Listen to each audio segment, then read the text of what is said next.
Welcome to the show, Dave Bang. Oh, happy to be here. Thanks for asking me. Well, it's always great talking with you. And quick question, how many celebrities do you think you've had your picture taken with now, if you had to guess? If I had to guess, a couple hundred easy. Couple hundred. Yeah, probably. And that's going to Comic-Cons for how long? Have you been in other shows for how long? 9 years. 9 years. Going 9 years. Yep. Well, I get 8 years. We started in 2012 when we started hitting the Comic-Cons. So you're kind of a known entity now when you go to these shows. Has a celebrity ever approached you and said, I want to do a picture with you? It happens all the time. It actually happened the very first one we went to. We had one of the volunteers come up and ask us that one of the celebrities had wanted their picture with us, but she couldn't get away from her table. So she sent her little minion over to gather us up and come over. But yeah, it's happened multiple times where celebrities have either been walking by and stopped and wanted their picture with us, or we were walking by their table and they called us over and wanted a picture with us. So and we've gotten to know a few of them, pretty well from having seen them multiple times. So it's have a nice conversation, or they wearing one of our T-shirts or something like that. It's always really cool. Yeah, no, that's awesome. As I think I've mentioned to you in the past, I think my two favorite pictures I've gotten at those shows are, one was with Stan Lee, and the other one was with Steve Wozniak. Right. Yeah, and Woz was like great. I mean, if anyone's ever met him, whoever you are, he'll talk to you for hours. And he actually has a handler that will say, okay, we got to get to the next person. There's a big line here. But yeah, it's awesome. I really enjoyed those shows. So I would say my two favorites, George Takei. Okay. Was absolutely. Is it Takei or Takai? It's Takei. It's okay to be Takei. It's okay to be Takei. Okay. So that's how I remember it. Yeah. So he's very pleasant, and from just Star Trek, of course. Yes, obviously from Star Trek and original series, and he's done a bunch of stuff. He's got a Broadway show going now called Allegiance, I think is what it's called, and it talks about the Japanese internment camps during World War II. Wow. That he wrote and stars in. So he's great. We've met him multiple times, and he's always very, very pleasant, very sociable. The other one that I don't know that I was surprised, but he did a surprising thing, was Henry Winkler. Okay. He had a big line at his, and he would, take time with each person, and he knew that meant that the people standing in line were having to wait. And so he would stop every third or fourth person and then walk the line and shake everybody's hands and thank them for waiting, and just show his appreciation that they were willing to stand in line to go through it, and so that made it, when you got there and you got your time with him, you knew that people behind you weren't being upset about it. I've never met the Fonz, but I've heard a lot of people talk about him in terms of being like one of the nicest possible people on the planet. Yeah, we've met a lot of really, really nice people, but he kind of stands out as taking care of the fans. And he, on water skiing, he can jump a shark. He can jump a leather jacket. Wearing a leather jacket, which not often done. Well, it's not many people can say they have actually become a meme. So the term "jumping the shark" has taken on a whole new meaning. Yeah, for sure. Well, you're starting a whole new, I don't know if it's a whole new, but you're kind of shifting your career direction a little bit. Right. So, why the OT side? I would say for the last several years, I've been partnering with the OT guys to try and bring security more into their main mindset, and bring it up as a priority, and helping them as they get asked to do more and more security things to help them understand why and what they need to do, and give them some help. We've matured enough to where we felt like we could actually bring some security people in to take over some of the security activities on the manufacturing control system side, without disrupting flow or production, right? That's always been the big fear is somebody comes in and patches a machine or puts an update on there or something for security, and then that machine blue screens and now the plant has to shut down or something bad like that. So we've built up enough trust and enough of a partnership that we felt like now was the time we could kind of bring the IT and the OT sides together from a security perspective. So that's my new role is we're building out this, we're calling it business services security, Mm-hmm. and we're building it out. So we're bringing security folks out to the manufacturing sites to help out. Now you started, I don't know if you started, but a couple decades ago, you worked on the OT side, right?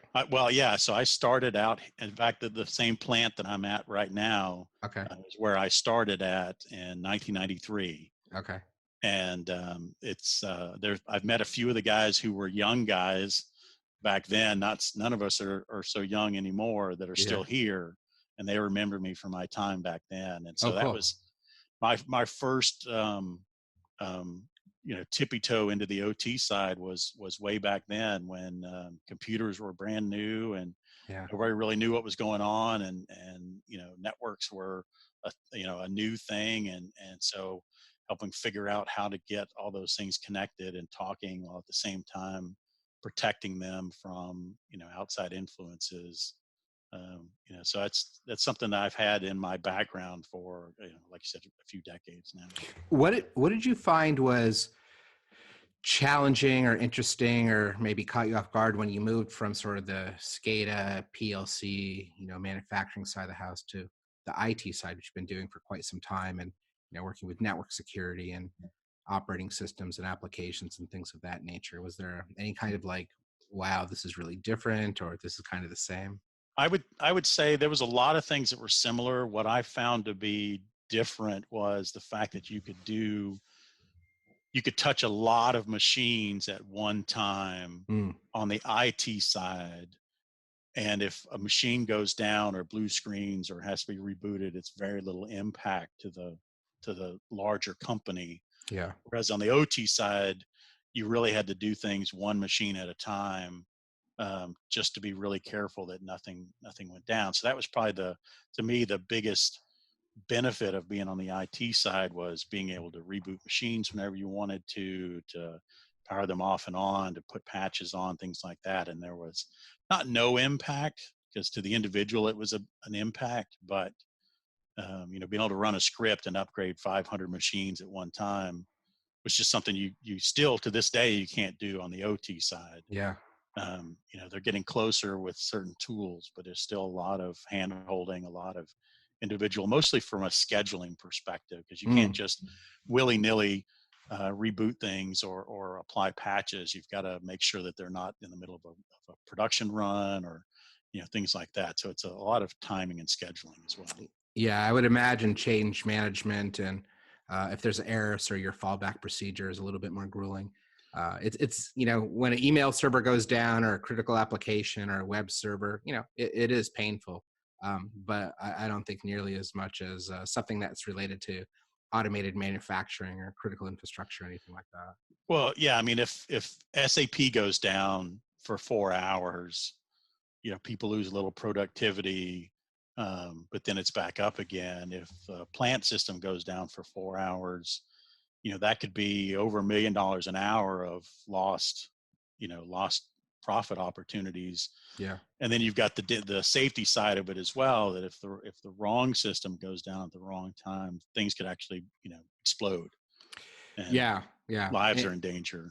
And taking the whole destruction of critical assets and endangering life off the table. I mean, that's taking down one of those systems. You said like $1 million. That's like taking a major online retailer's web presence offline for like maybe an hour during the holiday season or something like that. And the Right. criticality of that. So yeah, there's a lot to lose throughout the entirety of the year, right? It's a 365 Right. day And so it's got to thing. be up.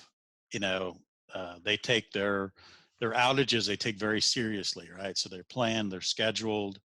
They pack as much change into an outage window as they possibly can, which means everything's got to be planned down to the nth detail so that when one person's done with their thing, the next person's right there ready to do theirs as well. Yeah. Uh, and that includes the computing systems as well as the operating systems. Sure, sure. I guess my first exposure to, what SCADA was and a PLC and some of the protocols like Modbus and DNP3, my early days over at ArcSite, so the early 2000s. And I was involved with a project. I think you and I have talked about this, Project Logic, which was linking oil and gas companies. They also brought in universities like MIT, and they brought in key vendors. At the time, Symantec was involved, and ArcSite and some others. And then it was sponsored by the Department of Defense. Department of Energy did another one for the electric grid, which was called Project Dates, which was out of Idaho National Labs. But Project Logic was the big oil and gas one. And we started talking about CIA, confidentiality, integrity, and availability, and pretty common sort of baseline on the IT side.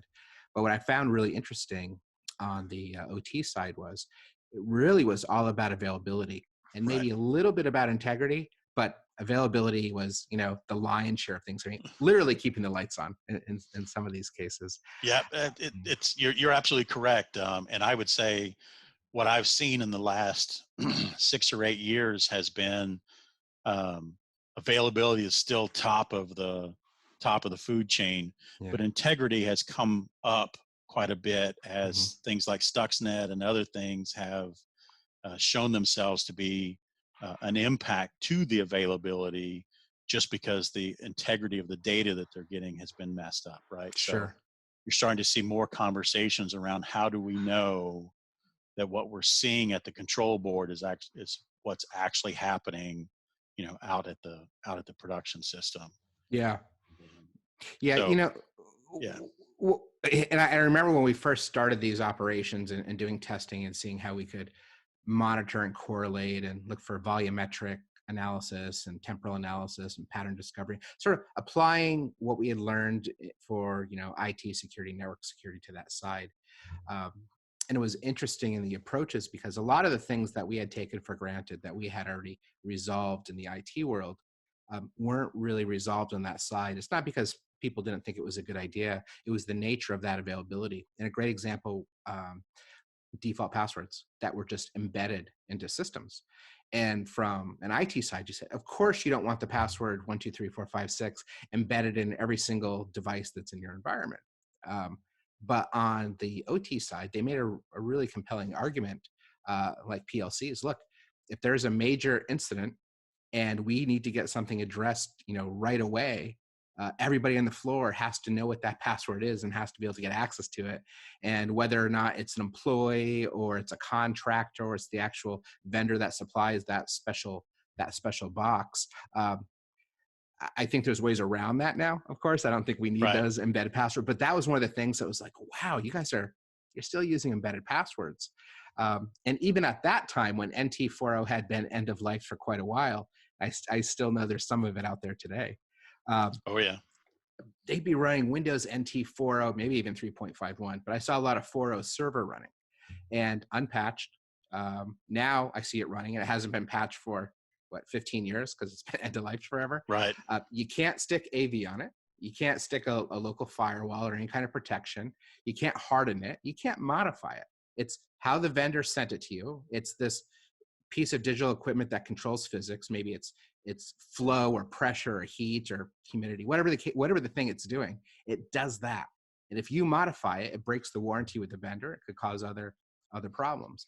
Also, if you want to do an assessment on it, if you just ping the thing, it can fall over and die. It's like, oh, I don't know what an ICMP echo request is, so I'll just crash because my TCP/IP stack was written in a vacuum and not designed to be in this connected world, right? So It was this sensitive thing doing these, really critical operations. And has that changed quite a bit now? Are the vendors starting to say, look, we know you need to update this stuff. We know it needs to be secure because it's more connected. So I would say your major vendors have definitely made the turn towards more secure systems and more robust systems, right? Yeah. So it's still, Microsoft puts out patch on Patch Tuesday, Emerson or Honeywell, they're not going to approve that patch until they've had a chance to test it in their Sure. own systems. And, even once the vendors approved it, we want to test it in our implementation of their systems, before we push it out. So it does delay patching and AV updates, but they all recognize that those things are necessary. And so Yeah. you don't really have the point where you can't put AV on anything, and you don't really see that anymore. You can't put Jim Bob's AV on there because the vendors aren't going to test every single version of AV out there. But if you stick with one of the major players, they generally have made that.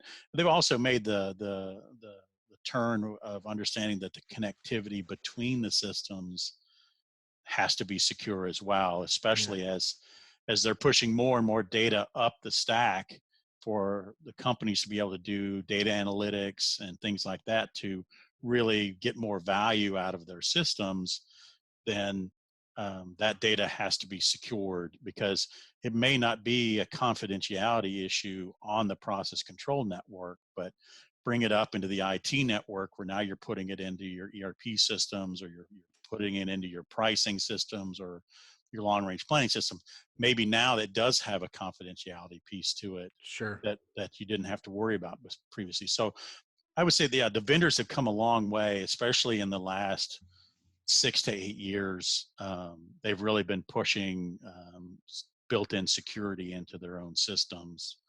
The problem being that the life cycle of most control systems is much longer than 6 to 8 years. Some of them are 15, 20 years before you'll go in and spend $2 million to replace that piece of equipment that $200 PC is plugged into, that you haven't been able to update the PC because at the time it was built, just like you said, it was built for a very specific purpose.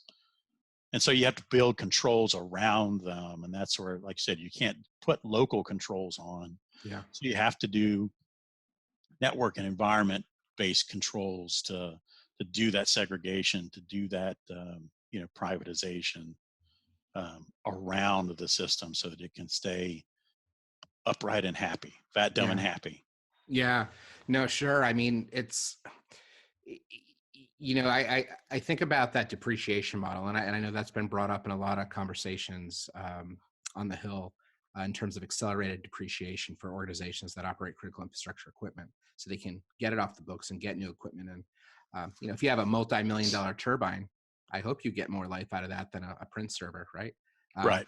But if it's that Windows XP that's running that multi-million-dollar turbine and they're joined together, you end up having that, to your point, 15, 20 years. Right. The thing that kind of, or another thing that kind of shocked me when I first started getting involved on the SCADA side was the level of connectivity this equipment has.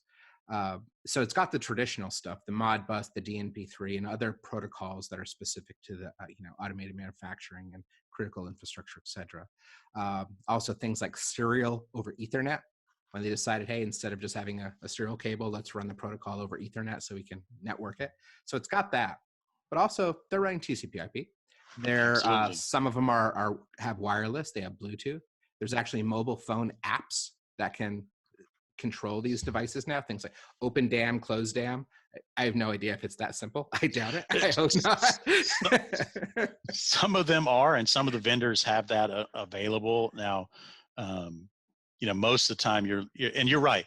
The technology that they're using, a lot of the sensors that have been put out, I mean, this whole industrial Internet of Things, right, that has exploded over the last couple of years.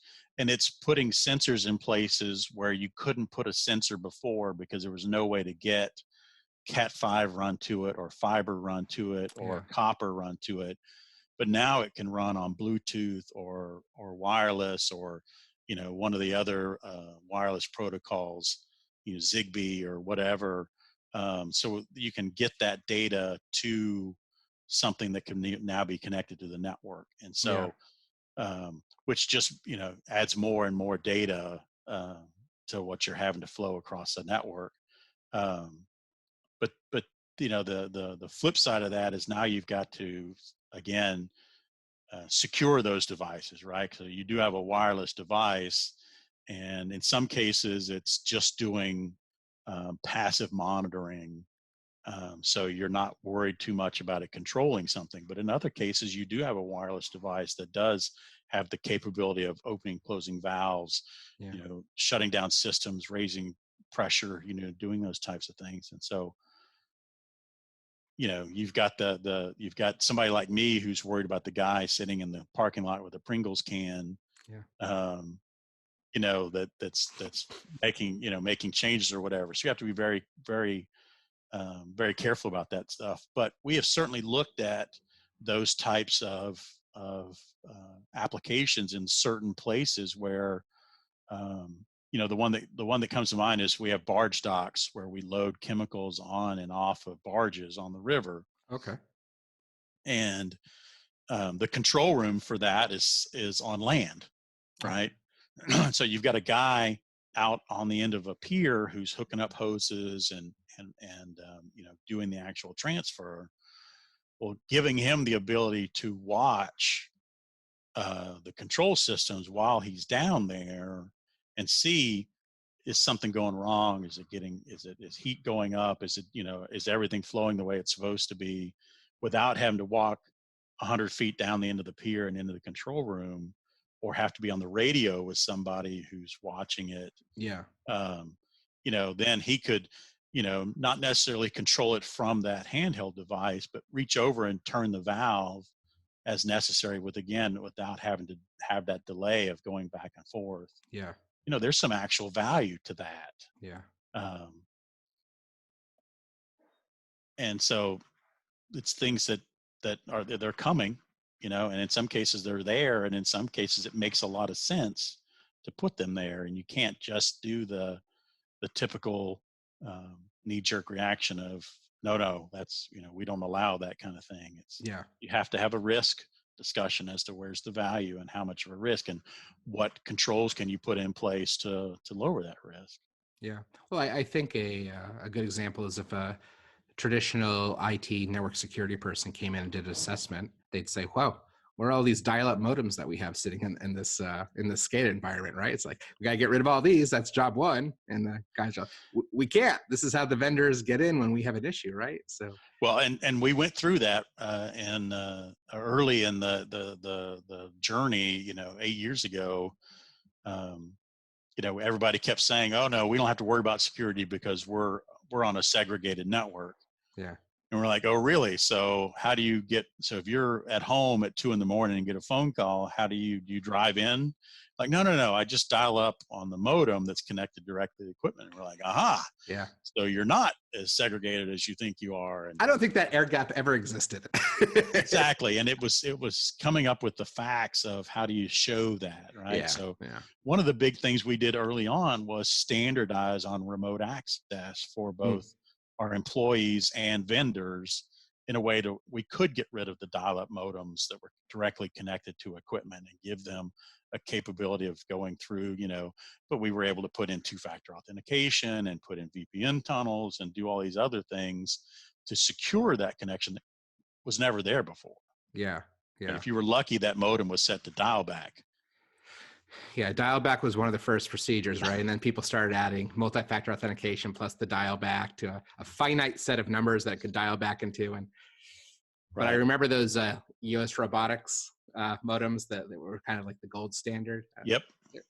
They were everywhere, like Yep. everywhere in these and plugged into everything. Yeah. Right. Yeah. Yep. They Yeah, just needed an analog phone line and a serial port. Yeah, and then sometimes you could bounce the power on them as well to all sorts of out of band management, I guess. Right. So before making this move, you were you're working on the IT network security side. You were working quite a bit with the Verident Security Instrumentation Platform, or SIP, and you were one of the champions, I know, to sort of evaluate that technology and bring it in.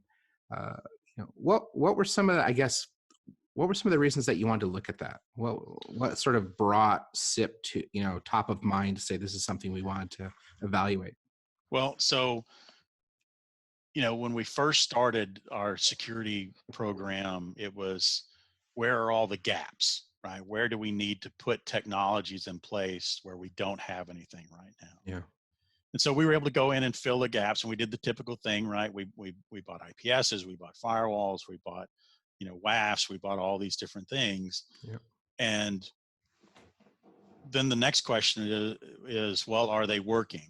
And the initial answer was, well, there's blinky lights on the front of it, and They're powered on. I can log into the GUI. I hear the fan. So yeah, so they're working. And then it became a question of, well, okay, prove it. Yeah. Right. Show me that it's working. Right. Because we were having incidents that shouldn't have happened. If everything were configured correctly and everything was in line correctly and reporting correctly, those things shouldn't have happened. Right. So we were making risk-based decisions on technologies that were not working the way they were intended. Yeah. Lots of different reasons, right? So we started down a path of trying to figure out how to do that for ourselves, right? Writing scripts, running batch files, and you have around. a global network. I mean, this isn't just downstairs in the data center. Yeah. Yeah. So we've got 82 sites, 83 sites globally all over the world. Wow. We've got currently 7 internet points of presence globally. Yeah. I can't tell you, we're at 18,000, 20,000 machines globally, 2,500 servers, something along those lines. Enterprise class, no doubt about it. Enterprise class. And we're trying to do things like, pick a laptop up and go plug it into a different segment, and then run the scripts to see if everything's working okay. And then, maybe sending those files to somebody else into the site going, hey, run these things and tell me what you see, type of thing. And sometimes it would work, sometimes it wouldn't work, sometimes it appeared to be okay. But it was so a tool might be working, but it's not reporting anything. So nobody, we're pretending to be bad guys, but nobody knows that we are. The tool's blocking us, but nobody knows. So that, if we were a bad guy, nobody's coming knocking on our door, type of thing. Yeah. And, hard to audit, hard to leverage automation in that type of model, right? Yeah. Very much so. And also hard to audit processes. Sure. And that type of thing, right? Because it was pretty easy for somebody to go, oh, that alert just came in from this IP address. Well, I know that's Dave's IP address, so he must be running his script. Yeah. So let me do something about it, or let me ignore it, whatever. And so I ran across you guys, it's been 3-4 years ago now? Yeah, sounds about right. And you guys were solving that problem in a more streamlined, more enterprise ready way. And like I said, we just were flat out unsuccessful doing it ourselves. Yeah. And we were having to, dedicate, full-time people to just trying to, do what little we were doing. So we saw your tool as a way to accomplish what we wanted, which was validating that the security controls and technologies we have in place were actually doing what we were intending them to do, that they were configured correctly, that they were healthy, that they were reporting things, all those things we've been trying to do on our own. Yeah. You guys came up with. And so that, like I said, I was introduced to you guys that way. And to me, that was the important thing, was the validation of the controls, right? We were no longer in a position where we had to make assumptions about what was working and what wasn't working, or take people's word for, oh yeah, I checked that, it's working just fine.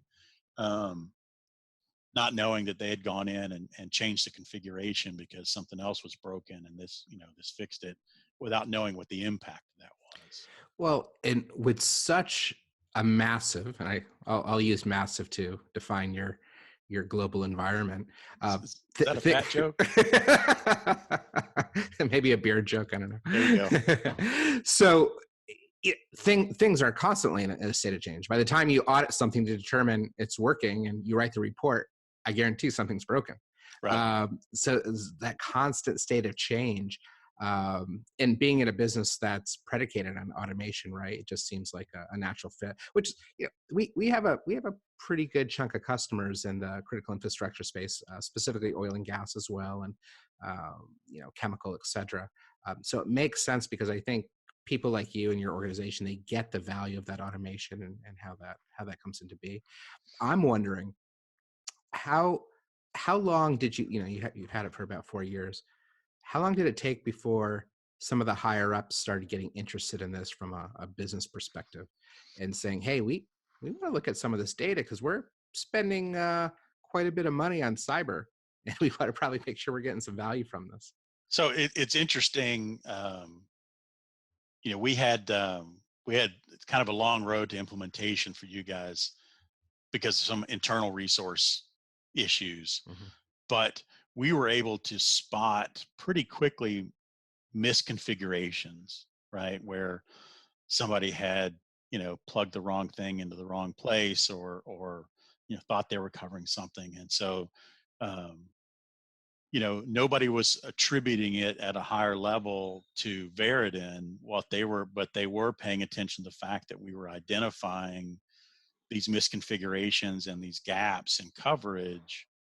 And we were able to do it fact-based, right? It wasn't, we weren't coming to them going, hey, I think that your firewall is misconfigured and it's not covering this thing. We were able to come in and go, hey, I was able to get from point A to point B using this thing that, we had identified as a gap a year ago and you said was closed. Not saying you didn't do it, but it's not working today. Yeah. And so that's where we were starting to get some pretty good value from that. I'd say where we are with it now, we're starting to get more visibility from people outside of security. Oh, nice. Being interested in what we're seeing with Veridin. We're still, so the folks that operate the security, the controls that end up having a security impact, like the network, like firewalls, like, things like that. We've been working with the desktop support folks for, when they wanted to look at changing AV products, we were able to help them out to say, hey, based on the way you've configured this, your success rate was, A, B, or C. Actually using it during POCs and yes, bake-offs. Oh, great. Yeah, absolutely. And that was a big help because, again, it was fact-based. Sure. We weren't relying on some really smart person, but still relying on a person to remember to test all the things, right? Yeah. There's all the things in the tool. That's just, validate the vendor claims. Was it configured properly? Right. Is it right. just running the default configuration, which might not be right for us? Yeah, that's a big one. And so that's that's where we're seeing the big benefit out of it right now. So in my new role, one of the things that's been identified is pushing some OT specific security tools down into the OT side, right? So Sure. There's some things you can't do, like you can't scan with something like a Nessus or Tenable or whatever, because you've got equipment there that just doesn't understand the traffic. Yeah. And so it'll just, lay over on its side. Yeah. And stop playing. But there are some vendors that we're looking at, we're bringing in that are very specific to OT, and they've been playing in that space for a long time from an operational standpoint. Only they're now starting to see that same technology can be used to do security type things. Yeah. Vulnerability scanning, vulnerability management, patching, all those types of things. And so where I see you guys coming in is helping us as we're implementing those things. We can now test them, and we don't have to wait for a global rollout to know whether or not we're implementing things correctly. We can, implement at a site, have your actors set up there on the process control network, run the tests, run the validations while everybody's still there. Yeah. And, come up with a golden configuration so that we know pretty clearly when we deploy that same configuration at site 2 and 3 and 37 and 42, that we've got the right controls in place and the right configuration. Yeah. When we started the Veridin,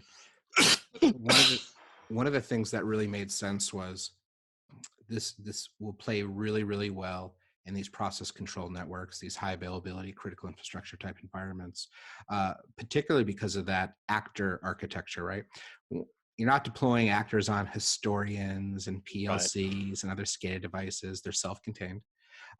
You're not attacking historians and PLCs and SCADA devices. You're running attack traffic between actors. So you're actually not touching them. So you don't need to build a test bed. You can actually run these tests within the production environment and do it safely, which is it was just unheard of in this world because everything Right. had to be built up in a test bed. Um, and then the thing that started popping up a lot, we started seeing this was directionality.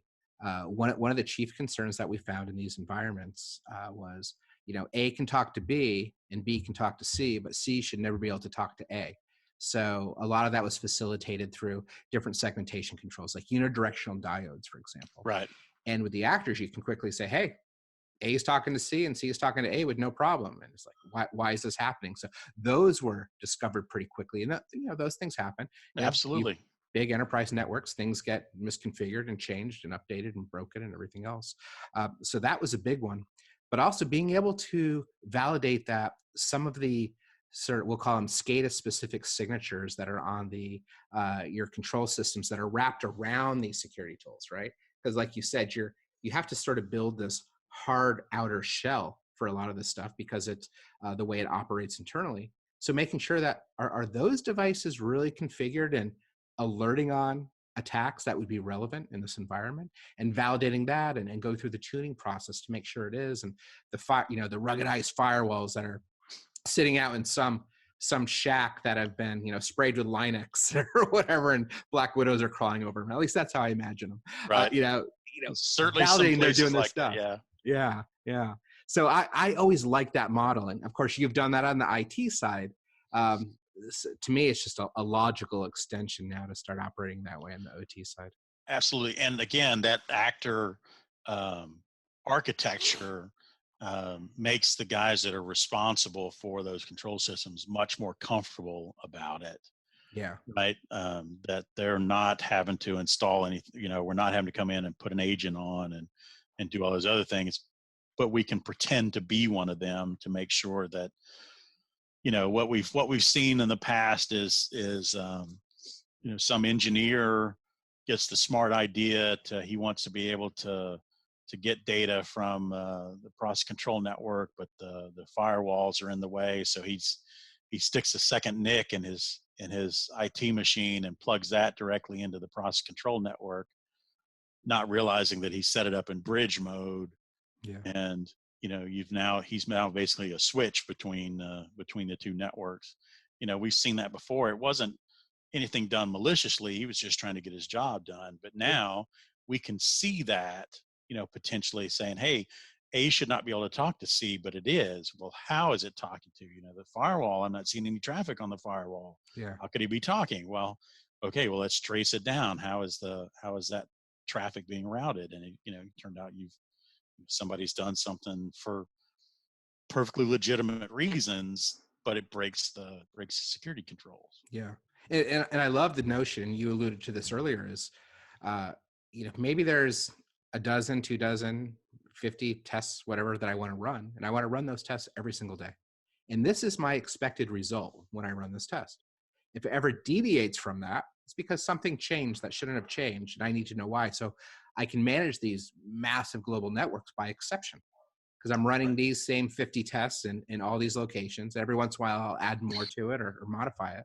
But now I can actually leverage automation in a way that reports back as soon as something that was green turns red, for example. Now I can go and hunt that down. And to me, there's only so many Dave Bangs in the world. you need to, Thank goodness. thank goodness. You need to have some way to, empower you to do your job more effectively. And not saying this is the only thing that would do that, but certainly to get the scale that you need, right? Well, and we've certainly found that there are use cases that Veridin just doesn't cover, right? Mm-hmm. And I think that was actually some of the problem we had when we were first going through implementation is we were expecting it to be more of a silver bullet that's going to solve all of our problems. And the reality is, you guys have room to grow, Yeah. which is expected, right? And but what it does allow us to do is those areas that you do cover, that you do provide automation. That means we're not having to prioritize our time working on those. Yeah. We can prioritize our time on where we still have gaps. Yeah. Which is it's a big time saver. Yeah. I always tell people when you're talking to a vendor, I guess I'm a vendor too. I've got the Scarlet V on my shirt here. If they say they're the silver bullet for everything, don't walk, run. because that's some snake oil they've got there. So yeah, one of the great things, working with you and a lot of the other oil and gas companies and the banks and the retailers and the healthcare, what we learn from all those other industries, we bring to everybody else as well. And it's this big collective, and just seeing how much we've grown in, the last 4 years and matured really with those capabilities, thanks to, users like yourself that, kind of push the limits of what's trying to be done instead of, we're going to run these 5 test cases every day and that's it, or we're going to run these 1,000 test cases. We're fortunate enough to have customers that I think are doing some pretty cutting edge things. And SIP is something new, security instrumentation platforms, it's not like a firewall or endpoint security. It hasn't had 30 years to mature, right? So it's nice to see how it continues to evolve and, more relevance on the business side and more capabilities on the technical side and bring all that together. So, tracking things to MITRE ATT&CK or NIST and all these other, frameworks. So that's great. Well, Dave, anything else you'd like to add or like to say? No, I think we pretty much covered everything. Awesome. So yeah, back on the con scene, I don't know if I told you, we're actually looking at going to Australia. Wow. Taking Dim and Wit to Australia over in September. So, but you're not going to be able to take your RV there. No, not going to be able to take the RV. We'll have to rent one when we get there. Yeah. But I'm looking forward to talking to the customs guy when he, looks at the X-ray on our suitcases. And where are you going? Those look suspiciously awesome. Like wings. What are those? Oh, those are wings. Yeah, those are wings. It's a comic book thing. Awesome. Well, Dave, thanks so much, man. It's been great having you. It was great talking to you. It's nice to see you again, and give the family a hug for me. Will do.